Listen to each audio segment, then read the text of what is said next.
নমস্কাৰ সকলোকে আকৌ এবাৰ অন্য এটা নতুন ভিডিঅ'লৈ স্বাগতম জনাইছোঁ। আজি আমি আলোচনা কৰিম এডিআৰই 2.0 যি পৰীক্ষা আমাৰ হ'ব তাৰ গ্ৰেড 3 আৰু গ্ৰেড 4ৰ তাত আহাৰ সম্ভাৱনা থকা কিছুমান প্ৰশ্ন আমি ইয়াত আজি এই ভিডিঅ'ত আলোচনা কৰিম। গতিকে আপোনালোকে ভিডিঅ'টো শেষলৈকে চাব আৰু ভিডিঅ'টো চাই কেনে পালে কমেণ্ট বক্সত জনোৱাৰ লগতে চেনেলটো যদি প্ৰথমবাৰৰ বাবে আহিছে তেনেহ'লে চেনেলটো ছাবস্ক্ৰাইব কৰিব। এতিয়া আমি পলম নকৰি ভিডিঅ'টো আৰম্ভ কৰোঁ বলক। প্ৰথমটো প্ৰশ্ন লোৱা হৈছে যে তলত উল্লেখ কৰা কোনখন ঠাই চিপাহী বিদ্ৰোহৰ সৈতে জড়িত। আমাক যিসমূহ অপশ্যন দিয়া হৈছে এই অপশ্যনসমূহৰ ভিতৰত শুদ্ধ অপশ্যনটো হ'ব অপশ্যন নম্বৰ গটো মালেগড় ধ্বংসাৱশেষ। আমি 2 নম্বৰ প্ৰশ্নটো চাওঁ। 2 নম্বৰ প্ৰশ্নটোত সোধা হৈছে যে মৈদামবোৰৰ আকৃতি কাৰ দৰে আছিলে, পিৰামিডৰ দৰে, বাগিচাৰ দৰে, সমাধিৰ দৰে নে আৰ্চৰ দৰে। গতিকে অপশ্যনসমূহৰ ভিতৰত শুদ্ধ অপশ্যনটো হ'ব অপশ্যন নম্বৰ কটো পিৰামিডৰ দৰে। ইয়াৰ লগে লগে আপোনালোকেও কৰি যাব আৰু কিমানটানো শুদ্ধ কৰিলে কমেণ্ট বক্সত লিখি জনাব। 3 নম্বৰ প্ৰশ্নত সোধা হৈছে আহোমসকলৰ কুল দেৱতাক কি বুলি জনা গৈছিল, শিৱ, মাইনাও, চুমদেউ নে হেতুকাচুলিন। গতিকে অপশ্যনসমূহৰ ভিতৰত শুদ্ধ অপশ্যনটো হ'ব অপশ্যন নম্বৰ গটো চুমদেউ। 4 নম্বৰ প্ৰশ্নত সোধা হৈছে মানৰ প্ৰথম আক্ৰমণ কেতিয়া হৈছিল।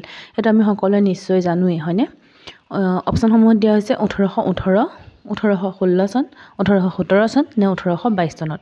গতিকে অপশ্যনসমূহৰ ভিতৰত শুদ্ধ অপশ্যনটো হ'ব অপশ্যন নম্বৰ গটো 1817 চন।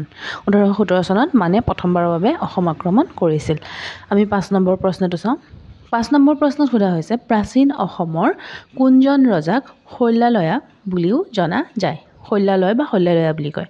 পুষ্য বৰ্মনক জনা যায়, ভাস্কৰ বৰ্মনক জনা যায়, চিত বৰ্মনক জনা যায় নে ভগদত্তক জনা যায়।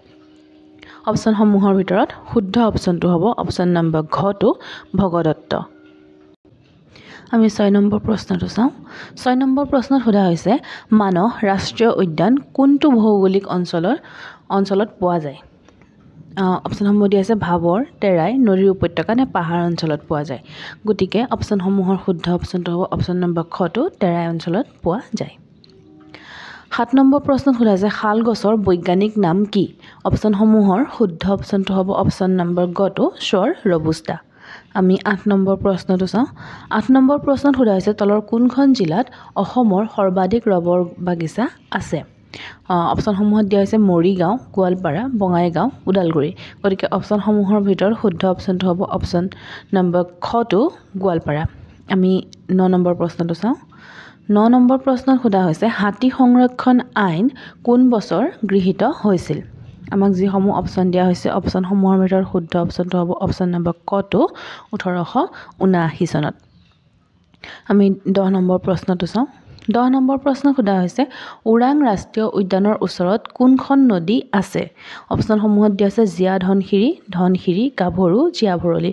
গতিকে অপশ্যনসমূহৰ ভিতৰত শুদ্ধ অপশ্যনটো হ'ব অপশ্যন নম্বৰ কটো জীয়া ধনশিৰি। আমি 11 নম্বৰ প্ৰশ্নটো চাওঁ। 11 নম্বৰ প্ৰশ্নটো সোধা হৈছে কোনখন নদী নামেৰি ৰাষ্ট্ৰীয় উদ্যানৰ মাজেৰে বৈ যায়। অপশ্যনসমূহত দিয়া হৈছে জীয়া ভৰলী, সোৱণশিৰি, বৰনদী নে ৰঙা নদী। গতিকে অপশ্যনসমূহৰ ভিতৰত শুদ্ধ অপশ্যনটো হ'ব অপশ্যন নম্বৰ কটো জীয়া ভৰলী। আপোনালোকে ভিডিঅ'টো যদি চাই ভাল পাইছে তেনেহ'লে এটা লাইক কৰিব আৰু কেনেধৰণৰ ভিডিঅ' লৈ আহিব লাগে আপোনালোকৰ বাবে সেইটো আপোনালোকে কমেণ্ট বক্সত লিখি জনাই দিব। আমি 12 নম্বৰ প্ৰশ্নটো চাওঁ। 12 নম্বৰ প্ৰশ্নত সোধা হৈছে ব্ৰহ্মপুত্ৰৰ উৎপত্তি কি। কৈলাশ পৰ্বত, মানস সৰোবৰ, আংচি হিমবাহ নে কাঞ্চনজংঘা। ক'ৰ পৰা ব্ৰহ্মপুত্ৰৰ উৎপত্তি হৈছে। গতিকে অপশ্যনসমূহৰ ভিতৰত শুদ্ধ অপশ্যন হ'ব অপশ্যন নম্বৰ গটো আংচি হিমবাহৰ পৰা। আমি 13 নম্বৰ প্ৰশ্নটো চাওঁ। 13 নম্বৰ প্ৰশ্নত সোধা হৈছে ব্ৰহ্মপুত্ৰৰ শেষ উপনৈ কোনখন। ব্ৰহ্মপুত্ৰৰ শেষ উপনৈ কোনখন সুধিছে দেই। গতিকে ইয়াত অপশ্যনসমূহ দিয়া আছে তিষ্টা, কালি, হুগলী, দামোদৰ। গতিকে অপশ্যনসমূহৰ ভিতৰত শুদ্ধ অপশ্যনটো হ'ব অপশ্যন নম্বৰ কটো তিষ্টা। আমি 14 নম্বৰ প্ৰশ্নটো চাওঁ। 14 নম্বৰ প্ৰশ্নত সোধা হৈছে অসমৰ ব্ৰহ্মপুত্ৰৰ উত্তৰ পাৰৰ অন্তিমখন উপনৈ কোনখন। উত্তৰ পাৰৰ সুধিছে। অপশ্যনসমূহত দিয়া আছে মানস, গদাধৰ, সৰলভঙা, সোণকোষ। গতিকে অপশ্যনসমূহৰ ভিতৰত শুদ্ধ অপশ্যনটো হ'ব অপশ্যন নম্বৰ ঘটো সোণকোষ। আমি 15 নম্বৰ প্ৰশ্নটো চাওঁ। 15 নম্বৰ প্ৰশ্নত সোধা হৈছে ব্ৰহ্মপুত্ৰৰ কোনখন উপনৈ আটাইতকৈ ডাঙৰ। অপশ্যনসমূহত দিয়া আছে জীয়া ভৰলী, কপিলী, সোৱণশিৰি নে ধনশিৰি। গতিকে এই অপশ্যনসমূহৰ ভিতৰত শুদ্ধ অপশ্যনটো হ'ব অপশ্যন নম্বৰ গটো সোৱণশিৰি। আমি 16 নম্বৰ প্ৰশ্নটো চাওঁ। 16 নম্বৰ প্ৰশ্নত সুধিছে অসমৰ কোনখন নদী শিহুৰ বাবে বিখ্যাত। অপশ্যনসমূহত দিয়া হৈছে কুলচী, কৃষ্ণাই, জিনাৰী নে চেপেল। গতিকে অপশ্যনসমূহৰ ভিতৰত শুদ্ধ অপশ্যনটো হ'ব অপশ্যন নম্বৰ কটো কুলচী। আমি 17 নম্বৰ প্ৰশ্নটো চাওঁ। 17 নম্বৰ প্ৰশ্নত সোধাইছে বিশ্বৰ সেন বুলি কাক জনা যায়।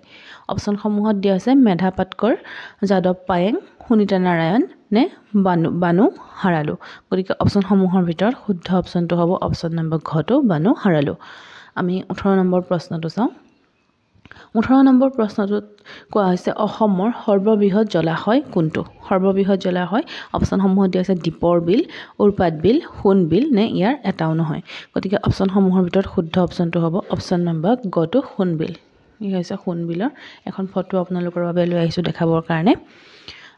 19 নম্বৰ প্ৰশ্নটোত সোধা হৈছে যে অসমত কিমান ব্যাঘ্ৰ প্ৰকল্প আছে। 6খন আছে, 4খন আছে নে দুখন আছে নে 3খন আছে। গতিকে অপশ্যনসমূহৰ ভিতৰত শুদ্ধ অপশ্যনটো হ'ব অপশ্যন নম্বৰ ঘটো 3খন আছে বা 3টা আছে। 20 নম্বৰ প্ৰশ্নত সোধা হৈছে ৰাজ্যত কিমানখন হাতী সংৰক্ষিত বনাঞ্চল আছে। 5খন, 8খন, 1খন আছে বা 6খন আছে। গতিকে অপশ্যনসমূহৰ ভিতৰত শুদ্ধ অপশ্যনটো হ'ব অপশ্যন নম্বৰ কটো 5খন আছে।